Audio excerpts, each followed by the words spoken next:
শিলিগুড়ির আসন্ন বিধানসভা নির্বাচনকে সামনে রেখে জনসংযোগে নামলেন শিলিগুড়ির বিজেপি প্রার্থী শঙ্কর ঘোষ।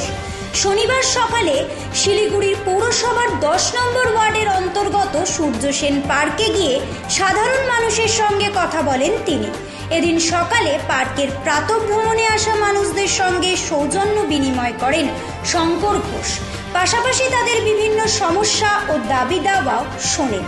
রাজ্যের উন্নয়নের স্বার্থে বিজেপিকে ভোট দেওয়ার জন্য সাধারণ মানুষের কাছে আবেদন জানান তিনি। নির্বাচনের আগে এইভাবেই জনসংযোগ বাড়িয়ে মানুষের কাছে পৌঁছানোর চেষ্টা করছেন বিজেপি প্রার্থী। ব্যুরো রিপোর্ট, রাত দিন নিউজ নেটওয়ার্ক।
দাদা, হাওয়া ভালো ভালো হাওয়া, মিষ্টি হাওয়া ভালো। এই হাওয়া থাকুক, মানুষেরও মন সুন্দর থাকুক। এমনি সকালবেলা এখন খুবই হাওয়া ভালো।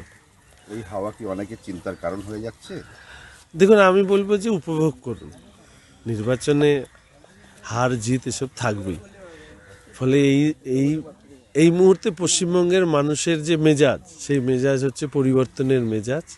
সেই মেজাজের যে হাওয়া চারিদিকে ছড়িয়ে পড়ছে, সেটাকে উপভোগ করুন। কেননা না হলে ওই যে আবার বললাম, হারিয়েই আপনার সম্মানটাকে আমরা রাখবো। এই কারণে, নাহলে আমাদের মাননীয় মুখ্যমন্ত্রী বলেছেন 1 মিনিটে 12 বাজিয়ে দেওয়ার ক্ষমতা রাখে। তো আমি চাই না ওনারা, মানে ওনাদেরকে যারা সমর্থন করেন তাদের 12 বাজুক।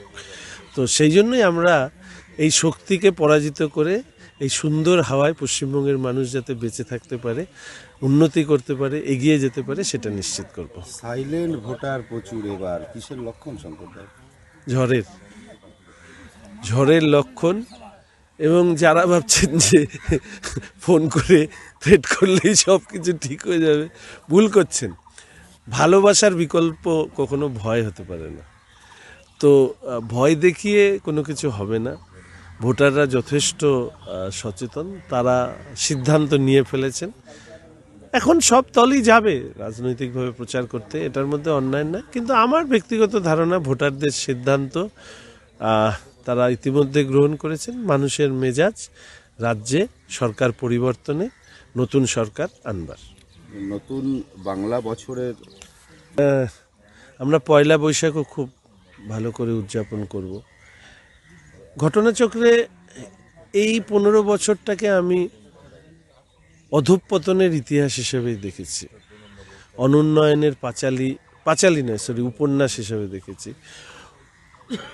যে বাংলা বাঙালি রবীন্দ্রনাথ নজরুলের গর্বে গর্বিত ছিল, সেই বাংলা বাঙালিকে আজকে অনুব্রত এবং আরাবুলের পরিচয়ে পরিচিত হতে হয়, এর থেকে দুর্ভাগ্য মনে হয় বাঙালির কাছে আর কিছু ছিল বা হয়েছে বলে আমার মনে হয় না। কখনো শিলিগুড়ি তৃণমূল প্রার্থী বলছেন ধুর জিতে যাবো, 50%-এর বেশি ভোট পাবো, আর কখনো বলছেন, জিতেই গেছি। এটা কি ওভার কনফিডেন্স নাকি না, অন্য না। কোনো সমীকরণ? আমার মনে হয় এই মুহূর্তে তৃণমূল কংগ্রেসের প্রার্থীর যা বয়স, তার যা মেজাজ, সেখানে এই সমস্ত কথা উনি বলতেই পারেন, কিন্তু আমার মনে হয় জিতে গিয়েই থাকেন, তাহলে একটু রেস্ট করুন, ওনাদেরকে কাজ করতে দিন। উনি তো জিতেই গিয়েছেন, 4 তারিখে এসে সার্টিফিকেট দেওয়ার জন্য আসবেন লাইনে, কিন্তু সার্টিফিকেটটা ব্যুরো রিপোর্ট, রাত দিন নিউজ নেটওয়ার্ক।